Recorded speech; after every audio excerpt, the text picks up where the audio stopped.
What's up top 10 fam, hope you're having an awesome day. I'm your host Ayman Hassan and welcome back to another video. Now this is going to be such a feud in the comments. I feel Starbucks isn't everyone's go-to. I prefer Tim Hortons myself. I feel like Starbucks is overpriced. That's a hot take. Actually it's not a hot take, it is overpriced. I know other people like Second Cup, Caribou Coffee, or like smaller chains like Moss or Jimmy's, and you guys probably have no idea what those are because I think they're Toronto based, so just ignore me if you don't. Either way, you'd be surprised at the amount of screwed up things that have happened at the infamous coffee establishment, so let's find out more. These are the top 10 scariest things that happened at Starbucks. Starting us off at number 10 is Mr. Peepee, and this man probably takes the cake for the most disgusting customer you could ever have. Now he is on a mission to pleasure himself in every Starbucks in New York City. Do you guys know how many Starbucks there are in that city? 283. He wants to do that in nearly 300 stores. Like, is that a joke? He went as far as to say he plans on photographing his results and released a now deleted podcast on it as well. Although I don't really know who would tune into that, but I guess it's a niche. He even had a Twitter account where he'd rate each Starbucks, one of his tweets being, "Today's Starbucks visit is rated as a 4 boner. Spacious, clean, excellent coffee, strong Wi-Fi, no interruptions, and 1 hot chick." And I'll just end this one on that note. Coming in at number 9 are guns and trash. This one was shared by Redditor Petrichoral Pink, who worked as a barista at Starbucks. They shared that during one of their shifts, a homeless man came in and pulled out a gun and just placed it on the counter. Everyone obviously started freaking out, but thankfully the manager had called the police really quickly and they came ASAP and took him away. The gun turned out to be fake, which was a relief, but what wasn't a relief was the fact the homeless man came back a few days later. He started threatening some of the employees, saying he had friends with guns from the bad parts of town that he'd get to follow them home. The next day, he trashed the whole exterior of the store by smearing trash all over the windows. And it was after that he was never seen again. After that point, he was probably like, now I've defaced them enough, now I can go in peace. Before he was like, I have unfinished business. At number 8 we have Ponytails. This one was shared by Reddit user and Starbucks supervisor Zyla Tophone. She said that there's this one regular that always comes in and has a huge fetish for ponytails. He never orders any drinks when he comes in, and since long hair has to be up as part of the dress code, it's like a gold mine for him. He once asked a 17-year-old employee if he could pull her hair after work. And at the time, a customer had told her that he had put his hands on her hair and she didn't even know the guy. To make matters worse, another young customer bumped into the guy by accident and he straight up punched her in the face. I'm guessing she did not have a ponytail, otherwise he would have been all over that.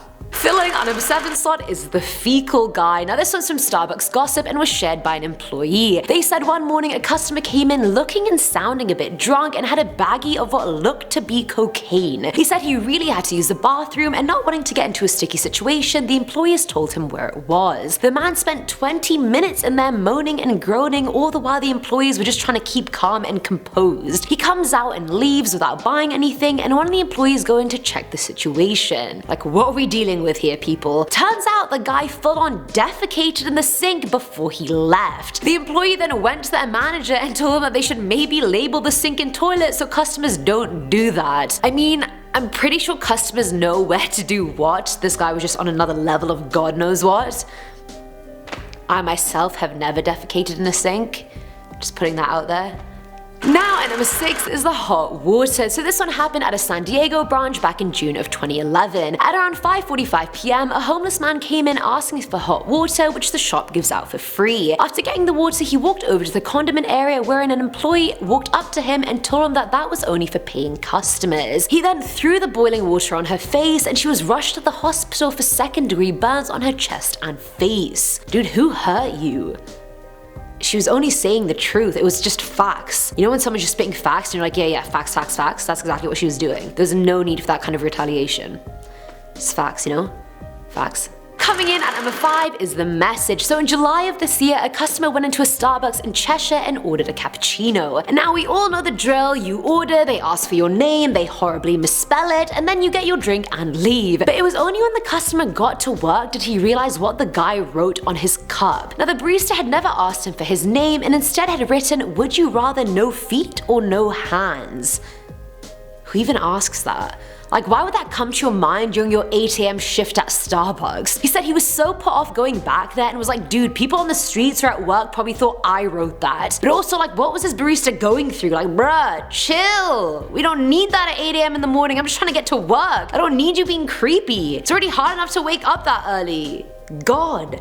Just let me caffeinate in peace. At number 4 is the creep. This one was shared by Redditor I don't know Fly Casual, who's a manager at a Starbucks. She said that she had a semi-regular that would come in frequently and who she'd joke around with. One day he came in as she was filling out a case in the back room and he poked his head back there and asked what they had back there. As a joke, she responded, I'd tell you, but I'd have to kill you, to which he responded, how would you do it? You have to be careful. If you slowly choke me, I might like it. She was feeling so uncomfortable that she told him to leave, and she actually went home and took a shower right after that because of how disgusting he made her feel. That's actually gross. Like, why do guys think these comments are okay? And I feel like so many people in the comments think I'm a man hater. I'm not a man hater at all. I just don't believe in assault in any way. I feel like that was verbal assault to some degree. Filling at number 3 slot is the Stalker. This one's from Redditor Monami, who said she had a regular that would come in and eat a ton of food and then puke all over the bathroom. He would go to the managers and tell them which employees he didn't like and who should get fired, and they were like, okay, who even are you? No one asked, but okay. To make matters worse, he started waiting in the parking lot outside and would follow each girl employee to her car. Once he even followed one in his car as she walked to the bus stop. Thankfully, she kept making turns and eventually lost him, but what the hell is that? Like, how is there no law against that? Can't the managers ban certain customers from coming back? Like, barista lives matter too. We stand with baristas. Now at number 2 is £75,000. Back in December of 2014, 12-year-old Demi Mooney ordered a frappuccino, a tea and a cookie to go from a Starbucks in Dublin. As she was walking away, she was holding the coffee in her left hand, cookie in the right, and tea in between her elbow and ribs. Personally, if that was me, I would have done the drinks in both hands and the cookie in the side. That's just me personally though. The lid of the tea ended up exploding and the girl was left with permanent scars all over her arms and ribs. She had to go through occupational therapy and countless treatments and now always wears full sleeves because she gets bullied about the scars all the time. The mum ended up filing a lawsuit against the staff at the branch, claiming they failed their duty of care by not giving her a tray. And they ended up getting £75,000 in settlement, so I mean, I'm not gonna say it's worth it because nobody wants permanent scars, but I mean, I would like £75,000.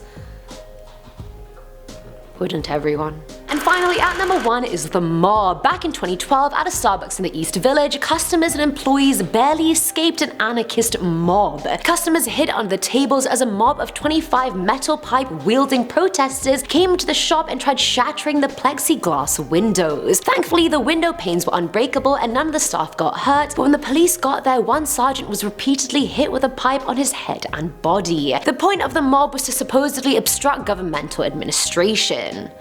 But Starbucks isn't governmentally owned, so like, I mean, do your research. Another 150 people came later on and sprayed anarchist symbols all over the property while throwing pipes and bottles at the police. And that's it for today's video, guys. Honestly, I haven't been to a Starbucks in a hot minute, and I feel like I won't. Not because of this list, because it's just so overpriced. I'm not out here paying $7 for a coffee this big. Miss me with that. I'm gonna go to Tim Hortons, get a dark roast double-double for like $2, and a large at that. Anyway, let me know your coffee preference in the comments below. As always, I'm your host, Ayman Hassan, and I'll catch you in the next one. Bye. He went as far as to say he plans on That's a lot of loads. 300 Starbucks loads. Yeah, that's a lot. Like, what size are we talking? Venti? And she said that there's one, and she said that there's this one regular. I'm guessing she did not have a ponytail, otherwise he would have been all over that.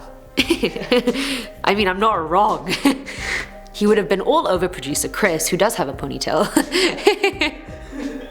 Around 5:54 p.m. What? 54? That was oddly specific. Yeah.